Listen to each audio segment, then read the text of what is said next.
Hi friends, Prepared Suburbanite here, back at you with another video and some thoughts on what's going to happen when the S does hit the fan. Have you made the plans, the economic and governance plans for your mutual assistance group, your prepper group, whoever's going to be in your group to deal with the after effects of the S hitting the fan? So stick around, I'll share some thoughts.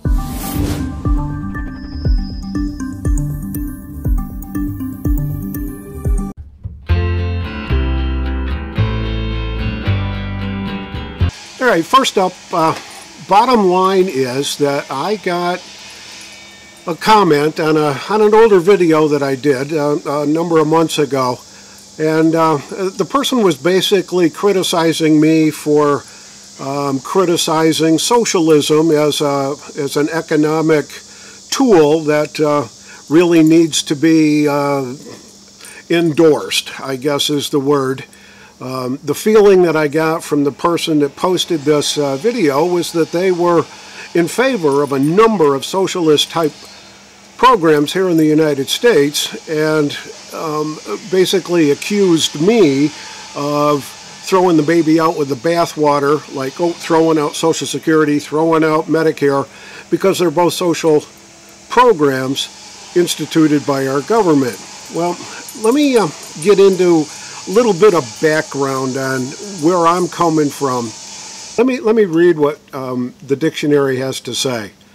Socialism is an economic and political theory advocating collective or governmental ownership and administration of the means of production and distribution of goods.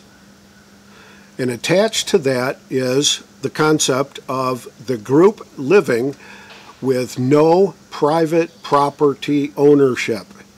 That's the dictionary definition of socialism. Let's just say you and your group, whatever, if it's a mutual assistance group, if it's a prepper group, if it's you and your extended family group, and we're dealing with the S after it's hit the fan, and here we are. Have you really given it some thought about how you're going to set up the governance and the economic conditions that's going to allow your group to prosper? Let's go back in history just a little bit. I think it was 1620.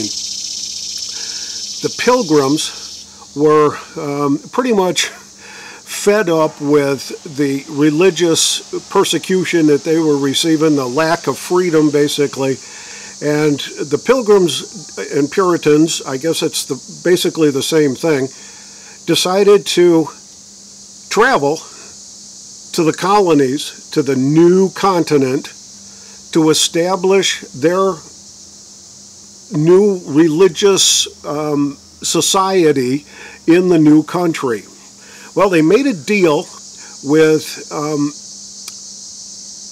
a couple of companies to help fund their trip. There was about 100 of them altogether that finally made the trip, and they came over on the Mayflower. And the deal that they made with the transport companies, the transport companies actually invested some wherewithal and some financing, I guess, to fund this trip of the Pilgrims to the New World. And part of the deal, one of the key points in the deal was, and let me read this.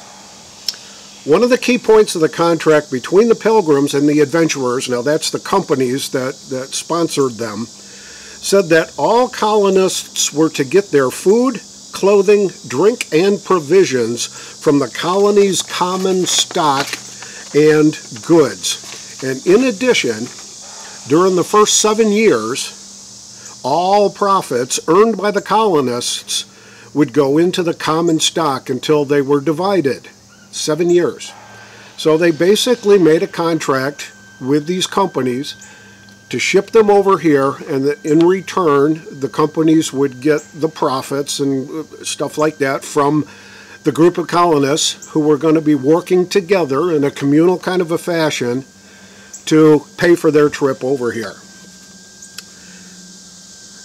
Today, we'd call this a social commune, and it's basically really socialism, because one of the key principles in this group when they came over, the Pilgrims, on the Mayflower in 1620, and here's the key phrase: from each according to his ability, to each according to his need. Let me say that again. From each according to his ability, to each according to his need. William Bradford, who was the governor of the colony that landed here in 1620, actually it was in December of 1620, and hopefully, in fact I think they did, had enough provisions to kind of get them through the balance of the winter there, because they basically landed around the first day of winter in Massachusetts, where it's not real amenable to growing crops and growing food and all that. They could do maybe a little hunting, but they certainly couldn't engage in agriculture in December. And they struggled through that first year and struggled through the second year. And I think we all know the story of Thanksgiving, and we'll get into what happened as time went by. But in the harvests in 1621 and 1622, so the 2 years following their landing, were absolutely failures. The governor, William Bradford, wrote that the socialist philosophy greatly hindered the colony's growth. Young men resented working for the benefit of other men's wives and children without compensation. Healthy men who worked thought it was unjust that they received no more food than a weak man who could not. Wives resented doing chores for other men, considering it a kind of slavery. Now, during that period of time, Squanto, one of the Native Americans, assisted the group in planting techniques and things like that, so they were able to survive, but the death rate was pretty high in those original colonists. But in 1623, William Bradford and the group decided to abandon the whole idea of the social experiment that they had. And you know, if socialism was really to work, those are the kind of people that would have made it work. They were very religious.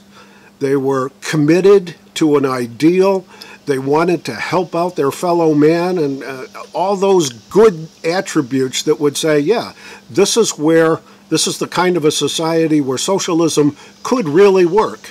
But it failed. It didn't work, because people were forced to do work without compensation and had to share their contributions with everyone, and the folks that didn't contribute still got the same amount as the folks that were producing.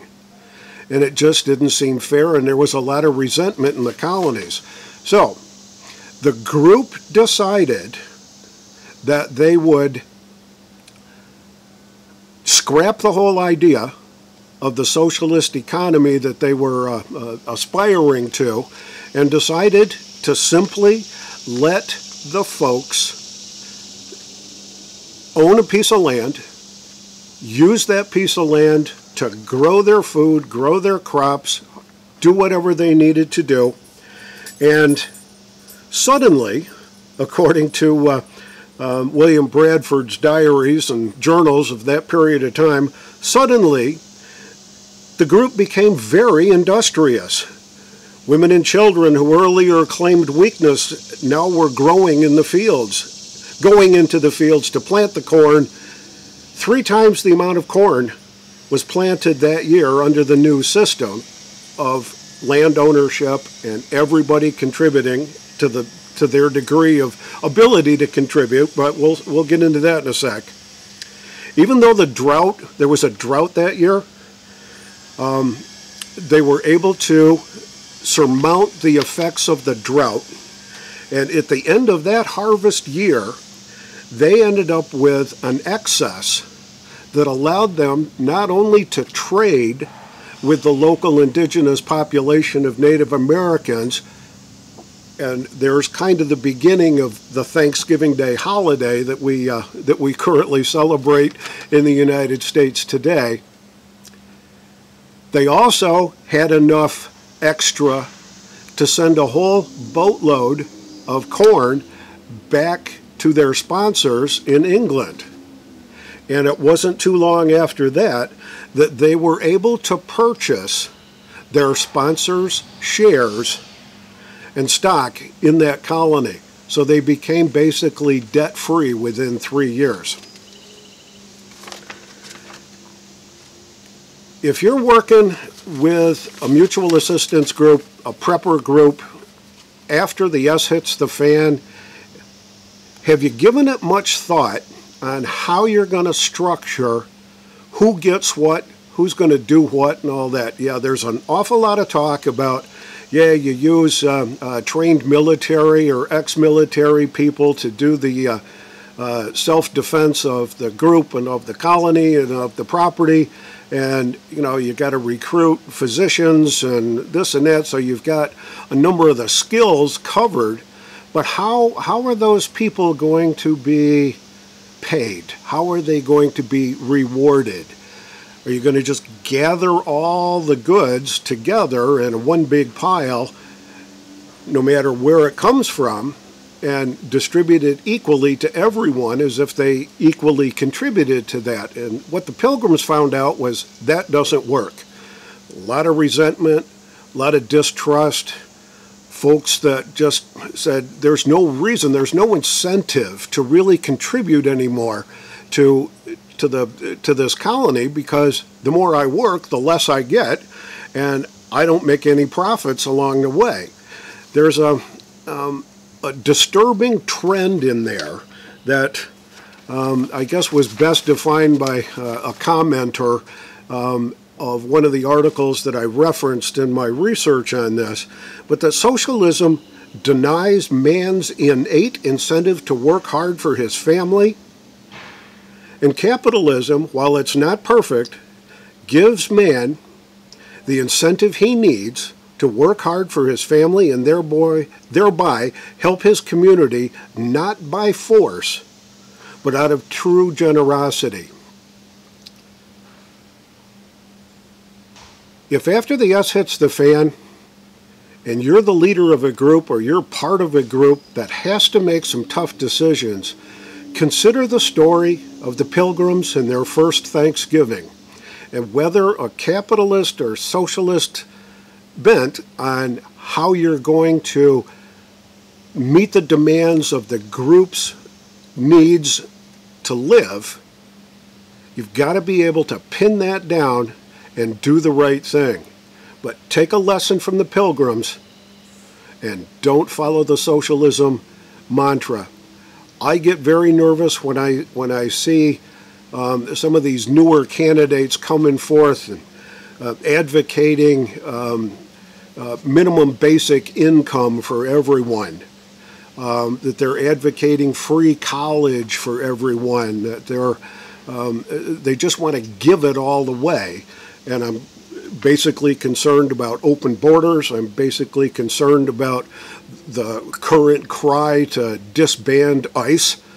That is the most counterintuitive thing I could possibly think of. We are facing in the future, in the next few months, the 2018 midterm elections, and I am very concerned about what trends are going to be there. If you look on conservative sites, it's like, oh yeah, well, the Republicans are going to walk away with the whole thing. It's going to be a real upset kind of a thing. And you go on the Democrat side and you hear, oh, the Republicans don't have a thing to stand on. Today, as I'm filming this, it was just announced this morning that the GDP for the second quarter of 2018 hit 4.1%. Oh my goodness, how about that? That's better than it's been in years and years and years. And there's only one reason for that, and that's the tax cuts, both the personal and the corporate tax cuts, the ability of our president and current administration to interject some enthusiasm in the current economy to get it really cooking again. So as you think about how you're going to be dealing with after the fact, after the S hits the fan, consider the lessons of the Pilgrims in 1620. This is the Prepared Suburbanite, reminding you to be prepared always, and I'll see you on the next video.